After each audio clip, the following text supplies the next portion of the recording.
Laging maugma asin makulor ang ceremonial lighting sa Camp General Simeon Ola sa Legazpi City, Kasubanggi, Disyembre 2. Nangenot sa pailaw si Police Brigadier General Andre Dizon. Sigun kay Dizon, simbolo ang pailaw kan pagpupuon, kan pinakamakulor asin pinakamaugmang selebrasyon kan taon. Paglaom asin liwanag mandaa ang hatod kan pailaw kan kampo.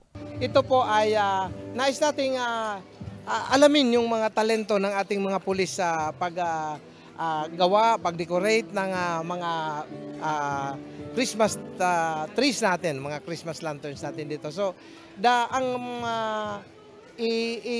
kinukuha natin or dinidiscover natin yung mga native talent ng ating mga tauhan, mga personnel, na kung saan yung criteria dito is yung galing dapat sa mga mura lang at mga practical na mga dekorasyon sa pang-Christmas po.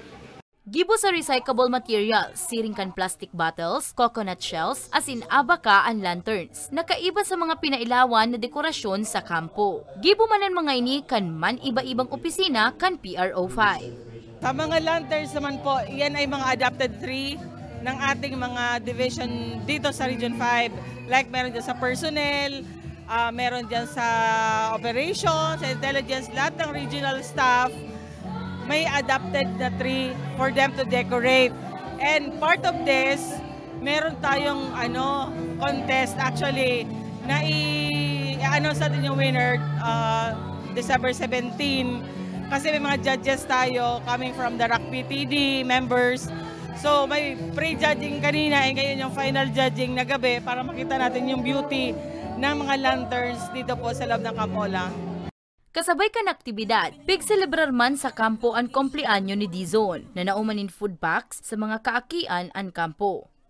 Halos taon-taon, nagto-Thanksgiving ako, may handa man at wala, nagpapasalamat tayo sa ating may kapal dahil sa patuloy niyang pagbigay sa atin ng biyaya at hindi talaga maubos ang pagpapasalamat natin sa Kanya. Napaka-grateful natin sa ating Panginoon po.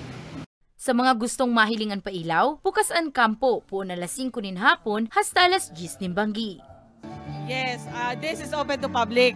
Kaya nga pinangalanan natin ang Kampo ng Bayan para po ma-refresh kayo, makita nyo yung nature inside the city. So, pwede kayo mag-pictures, pwede kayong magmuni-muni for a while.